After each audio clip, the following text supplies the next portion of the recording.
silungisa yona ke njengamanje silungisa indaba kaBaba uDlamini. Singesodwa ke ngicabanga ukuthi baningi abantu abathintekile ngoba nathi asizukuphuma iqhubu engazathi singabantu abangcono, kodwa ke sithintekile njengamadoda nangaphansi kwenhlangano yamadoda lena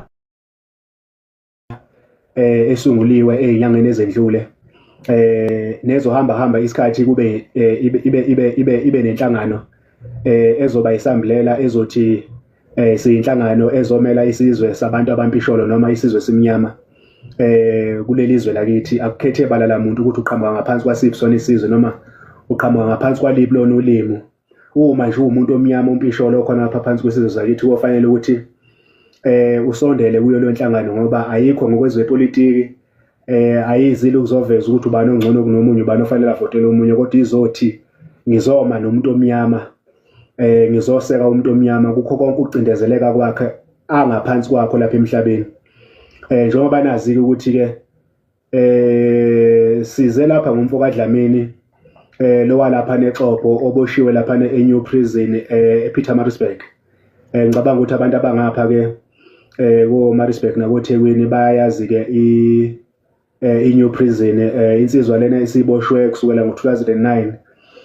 Engicabanga ukuthi isiboshwe iminyaka eza lapha ku16 noma u17 years. Iboshwe ngecala engalazi.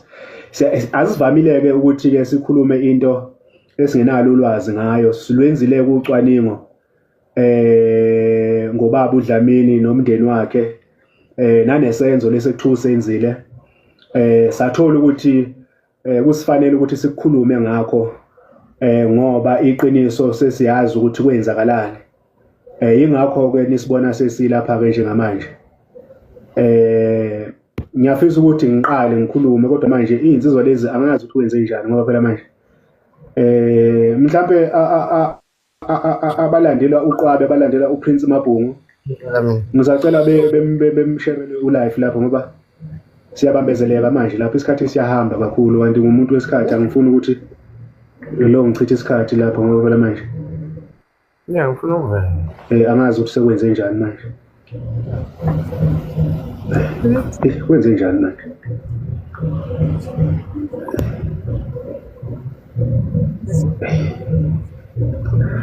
Ngizacela ukuthi abantu bebengena lapha belukhuze bevale imic lapha. Azizile kuba unontanda kubuka lapha. Angazi ukuthi abantu bafuna ukuvela baveleleni lapha manje, ngisazi mina ukuthi kwenze njani manje kusi TV phela lena. Bantu benkosi. Ngisacela ningilindise nje imizuzwana nina bendlovu, ngisalindele izinsizwa ngoba manje angikwazi ukuqala ngaphandle kwazo. Sisonke kulolu daba lolu.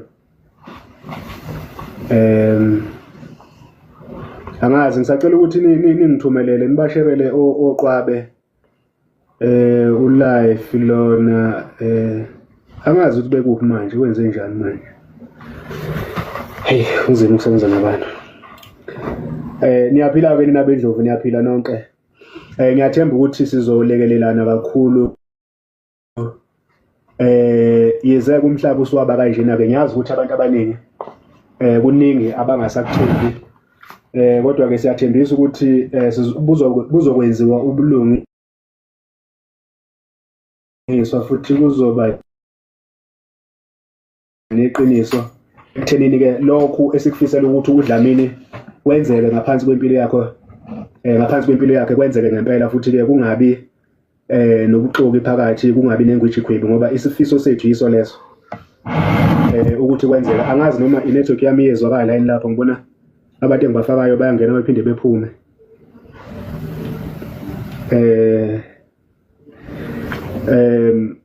Kusho ukuthi ke mina bendlovela amandla ke abantu abaningi bacelile ukuthi nathi bekuyisifiso sethu ukuthi abantu abaningi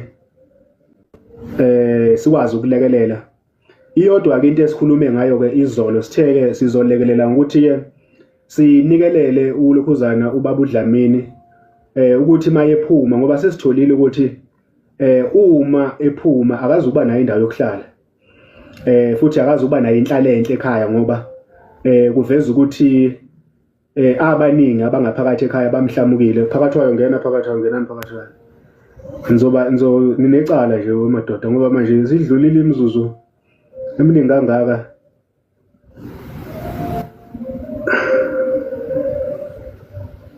Ndaba ezitha.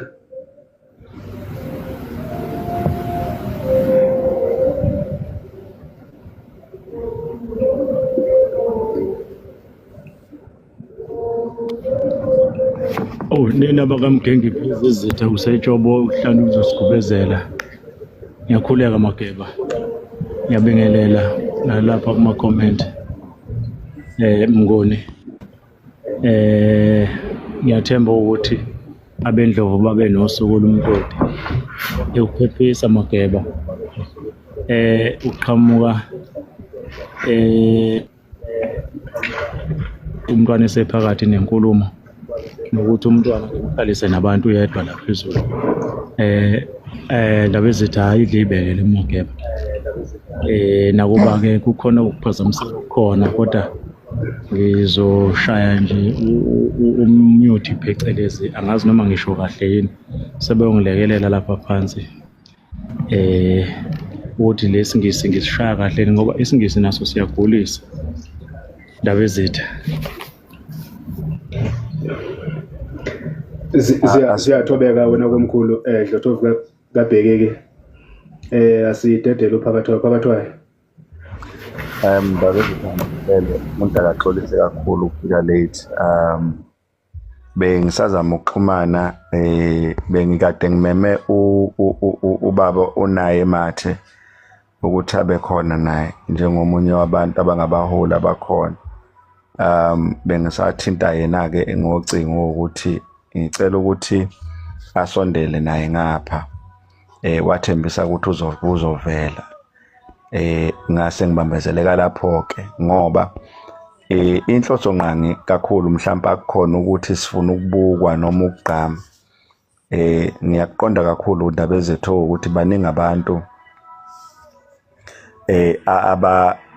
abanentshisekelo noma abayingxenye yokuthi bezama ukusiza ubaba uDlamini. Nathi sinesifiso esifanayo. So ngaleso sizathu siyafisa ukusebenzisana nawo wonke umuntu ongalekelela. Kuningi esesikwenzile okunye kwakhe asikwazi ukudalula la esihlangalaleni ngendlela kokuba bucayi bodaba nanokubukela ke futhi ukuthi bathi uyalicompromise icala mawusuke udedela izinto ezingalekelele ukuqhubekeni nodaba lonke. Kodwa akekho umuntu esithi asifisi abe khona. Wonke umuntu siyafisa ukuthi abe ingxenye yokulekelela nokusiza ukuthi sikwazi ukuthi ubaba asizakale lapha ya. Siyafisa futhi abantu beqondo ukuthi thina njengenhlangano emile elekelela kakhulu abantu besilisa abacindezelekile. Sifisa wonke umuntu okhona wesilisa noma ngathi ubhekene nasiphi isimo ngoba sifisa ukuthi sigwemele lento yokuthi ngelinye ilanga kuzokuthiwa sekulimale abantu noma sekulinyazwa umuntu endaweni esekutheni ngenxa yokuthi impilo umphathe yamphusha yaze yawumbeka lapho. Kuningi ke sesikwenzile kuningi futhi sisaqhubeka nokukwenza ngesizathu sokuthi sifisa ukuthi kube khona umehluko. Siyacela kubona bonke abafowethu abakhona ngokwemisebenzi nangokwezigaba ezihlukahlukene sike sibambisane kube kanye silekelelana ukuthi sisize ubaba uDlamini athole inkululeko yakhe akwazi ukubuyela emndeneni. Siphinde sedlule lapho kuyisifiso sethu futhi ukuthi ibe khona isixazululo esiphephile phakathi kwakhe nomndeni wakhe. Kubaluleke kakhulu lokho kuthini. Siyaqonda ukuthi ulahlekelwe isikhathi eside, siyaqonda futhi ubuhlungu nabo, kodwa asikholwa ukuthi uma ngehle kube khona udlame nokubukana ngamehlo angalungile ngalekelela. Sizofisa ukuthi ama-social worker asondele uma kwenzeke ephuma siyolidinga usizo lwabo. Siyafisa futhi bonke abantu abangabaluleki abafowethu abangabaseshi abafowethu bonke nje siyabadinga ukuthi besilekelele. Siyacela ukuthi nisisize abafowethu. Akekho umuntu ocwasiwe, akekho umuntu ovalelekile, akekho umuntu esimbukela phansi. Eyethu sonke lento ayinabo abantu okuthiwa bayayi-owna bangcono kunabanye. inhloso ngqangiyinye ukusiza umuntu oyibona ngathi ucindezelekile, umuntu ompisholo, noma ngathi usuka kulophu uhlanga, noma ngathiwa ubani, asikhethi. Inhlanhla nje bekhona ukuthi ubaba uDlamini udaba lwakhe lufike kanti vele besivele sikule ndlela indaba ezethu. Siyathobeka Mnguni. Siyathobeka nabendlovu enhlana sezantsi. Mphinde futhi ngibingelela abesilo abakhona phakathi kwethu. Ngokweinhlaka zonke. Enhlana sezantsi nenqolobane yakithi nensika nomongo nenjobo yokuthi thina singabantu yini esifisayo ezweni lakithi sakhile. Kuyintokozo-ke insizwe zakithi-ke ukuthi sibe ndawonye. Kube khona futhi-ke abantu abakhona phakathi kwethu.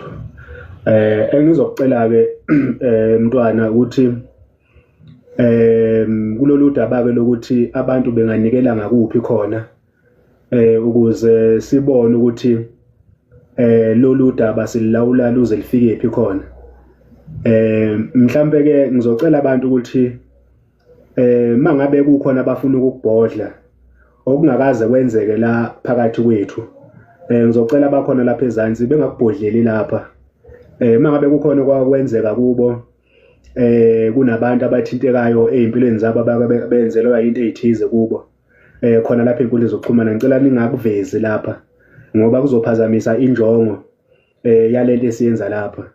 Namagama mhlawumbe angathinteki kule nkundla njengoba sikhuluma lapha, ngizocela ukuthi abesilo bengawaphathi. Mhlawumbe bawaphathe la kufanele ukuthi bawaphathe khona, akunqatshiwe ukuthi nikhulume ngalokho enifisa ukukhuluma ngakho, kodwa ngicabanga ukuthi yonke indawo yonke into inendawo yakhona. Ningayikhulumi-ke into endaweni engasiyona.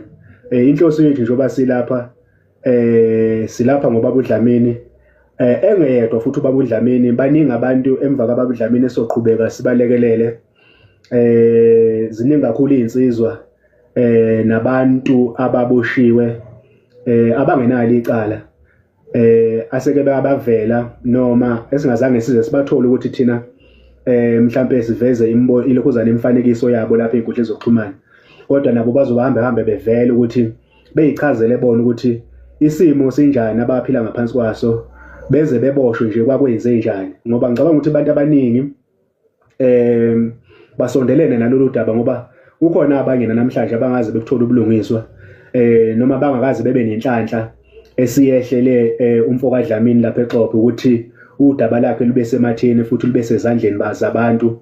Ngoba ngicabanga ukuthi mangabe sihlangene siyindle emnyama kukho kuyosehlula thina okuyisihlava esibi phakathi kwethu, siyokwazi ukuthi sikududule size siyokufaka phakathi kwenu. Inhloso-ke leyo ukuthi-ke sikhiphane osizini, sitakulane osizini, siphinde sitakulane sinyulane kuleli bhodwe elipheka umuntu omnyama nendoda, ukuthi igcine isilahlekelwa yithemba njengoba kwenzeka namhlanje. Engicabanga ukuthi-ke baningi kakhulu abantu ababoshiwe abangenalo icala, futhi baningi kakhulu abantu abangaphandle abanamacala, kodwa futhi umthetho awuyidlalile indima ukuthi labo bantu bethathwe beye ngaphakathi. Ngizocela-ke wena Wesilo ukuthi mhlambe-ke usidalulele ukuthi abantu bengaphosa kuphi esivivaneni ukuthi kulekelelwe ulokhuzana uDlamini kanye nabanye-ke abazolandela emva kwaDlamini, ngoba angicabanga ukuthi sekuzophelela lapha-ke.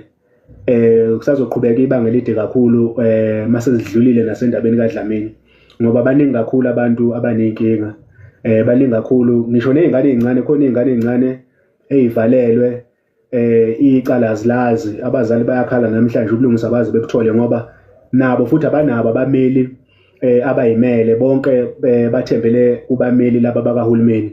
Lapho-ke siyazi ukuthi-ke noma ngayini ingenzeka mengemfana ngaba yintombazane. Manje-ke kuyadingeka ukuthi ngelinye ilanga uthole umuntu ozokwazi ukuthi akumele ngokweqiniso, futhi umuntu ongeza ukuba nesandla esilumayo ukuthi yena uzokwamukela noma ngayini eqhamukayo uma kuthiwa noma akayishintshe lento ayenza ingwijikhwebu.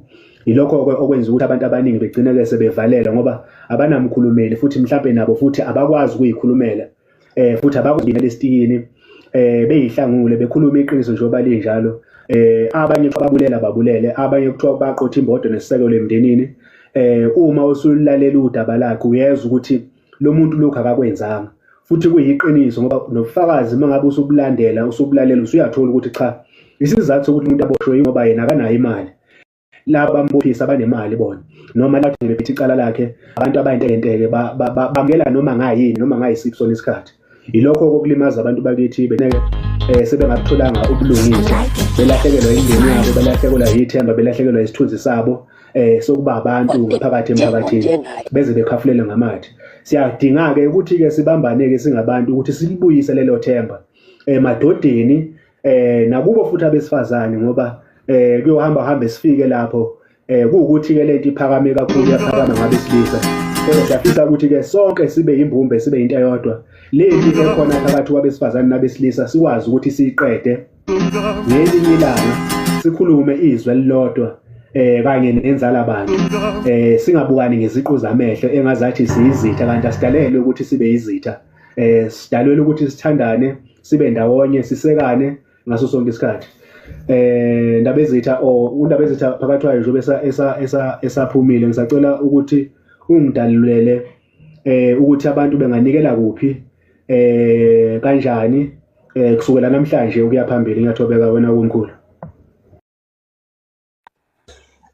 Ndabezitha ngiyacela udokotela Nyuke ngoba ibona abaphethe amaphepha kahle ngicabanga ukuthi udokotela engasilekelela kakhulu lapho ngoba uma ngathiwa mina ngiyazama ukuthi ngidalule ngafayele ngiphume la ngize ngiphinde ngibuye ukuze ngizokwazi ukubuya nento ephathekayo.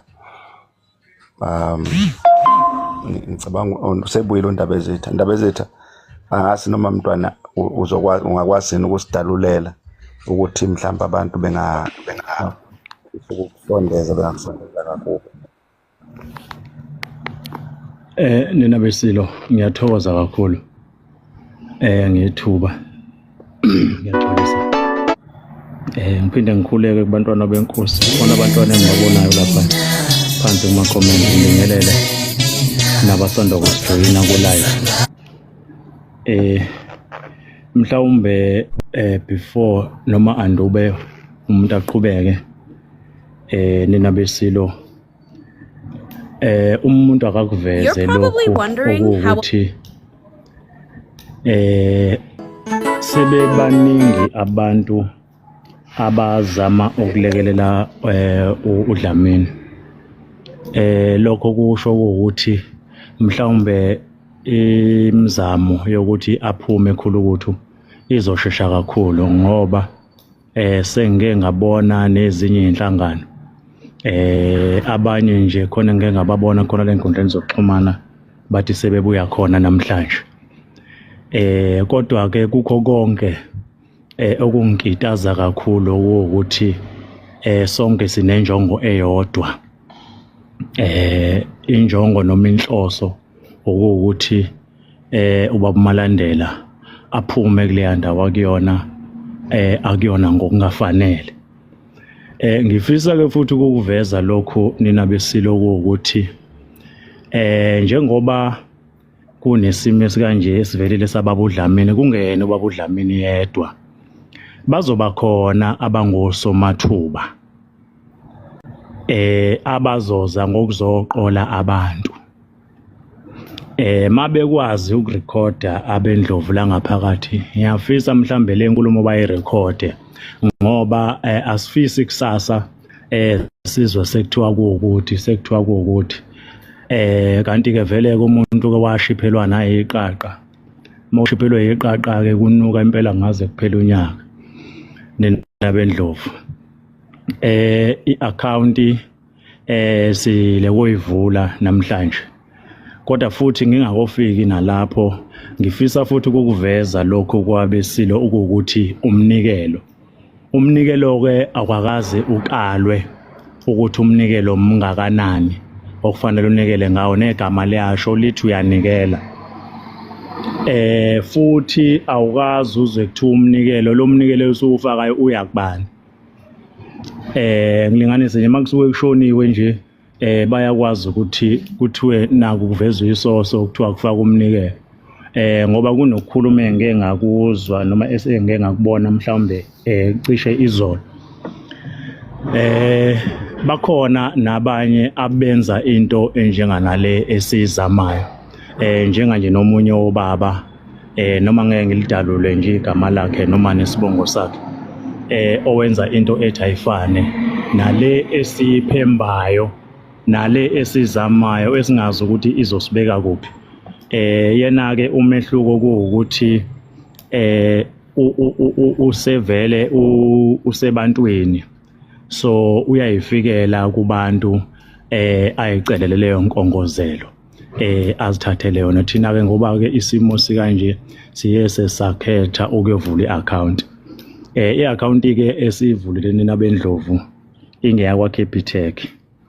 Ngiyocela mhlambe mase ngishilo abantwana bangibhalele yona lapha phansi ngoba mina lezi zinto lezi zafikile ngaselishona nina besilo la kuthina namehla senqindekile namaphepha wasaphelele kahle. So ukuthi ukhuluma okunye kuzikhulumele kokunye kuyibhaleke okunye. Igama le-account sithe igama lalo ubumbano lakwantu. Ubumbano lakwantu. Uma siyibiza ngobumbano lakwantu isizathu esenza lokho kuwukuthi siyazi ukuthi singabe ngoni umlando sitshela ukuthi siphuma kuntu njoba singabantu nje. Sibe sesiqamba ke ngalelo gama sangakuveza ukuthi sizothi ubumbano lwamadoda noma sithi imbizo yamadoda ngoba kuye kwavela ukuthi nabesibhuda bayafisa ukuphosa. Kwaze kwavela futhi kukhona nabanye abaqhamuka kwezinye izifundazwe nabo abafisayo ukuthi baphose. Manje mhlambe masingabhala bese siveza amanye amagama kuzobe ngazi ukuthi bona basala ngaphandle. Kanti lento esiphembayo asiyazi ukuthi izosithatha isibeke kuphi. Mhlawumbe siyogcina sesenza izinto eziningi, izinto ezinkulu ngayo. Mhlambe siyogcina sesivule namagaraji nje ngiyalinganisa. Mhlambe siyogcina sesinamaplaza. Futhi kuzohamba kuhambe kugcine kusizakele lonke uhlobo lomuntu okufanele lisizakale. Sithe masiqamba ke igama lawo sathi ubumbano lakwantu. I-account number ke inombolo zayo ngizozibiza nje kahle nina bendlovu. U23 7666 4531. Ngiphinde 23 7666 4531. I-account eyakwa Capitec esikwazile ukuthi sivule ngokukhulu ukusheshsha. 23 7666 4531 eyakwa Capitec. Ma kukhona abafisayo ukuphosa umnikelo bangaphosa ke kuleyo account.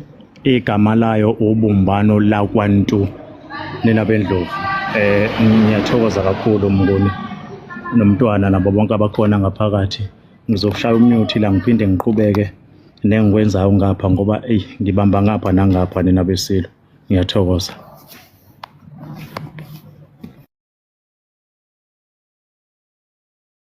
Ndabezethu angazi noma uNdabezetha ukhona lapha phezulu. Ndabezethu ukhona. Siyathobeka nina bendlovu.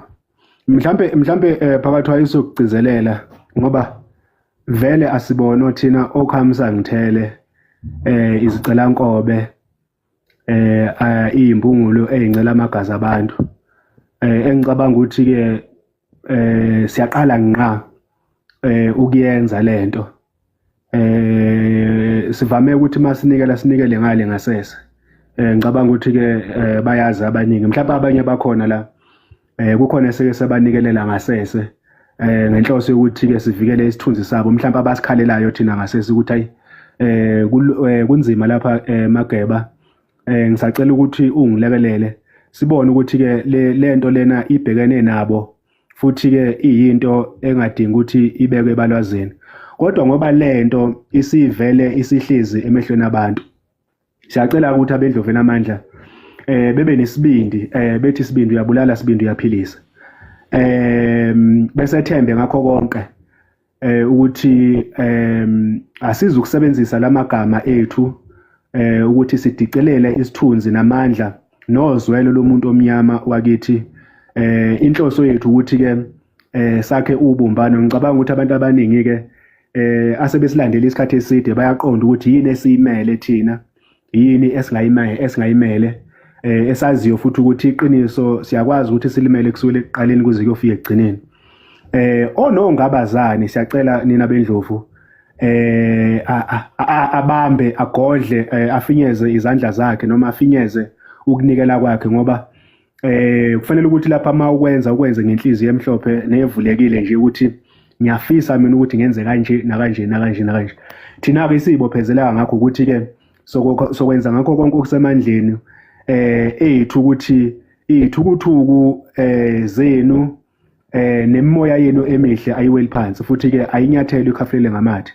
Ilokho-ke nje sikufisayo nina bendlovu namandla-ke abakhona phakathi kwethu. Siyacela ukuthi uma ngabe befisa ukuphosa bephose nje ngenhliziyo enhle, noma ngabe kuthiwa yini, oneshumi engaphosa, ummeli othi ufuna uzoseka engaphosa, uthi uDlamini mhla ephuma ngifuna ukumphekela mina aze athole umsebenzi noma aze athole ukuthi ayisebenze yena kulungile.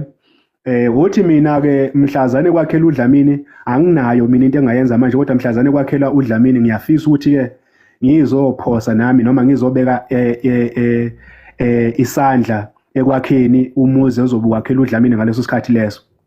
Nakho lokho futhi akunankinga. Abathi thina sifuna ukunikela ngomthandazo kuDlamini, omama abakholwayo, abafundisi abakhona lapha bathi thina sifuna ukuyovakashela uDlamini ngey'khathi zokuvakasha ejele siyombona. Nakho lokho kusekunikela. Lapha akukhethiwe ukuthi unikela ngani, kodwa-ke siyazi ukuthi-ke i-account ifuna onsumbulwane. Uma ungenabo onsumbulwane unganikela ngothando lwakho uma ngabe ungaseThekwini, uma ungasendaweni yaseThekwini uhambe nje uyovakasha khona, noma usekhuzane kuthiwa yini le ndawo eMaritzburg, uhambe uyovakasha khona, mhlampe uphathe lokho okuphathayo uyovakashela yena ulokhuzana uDlamini. Nakho lokho kuseyikho ukunikela, akukhethile ukuthi unikela ngaluphi lona uhlobo.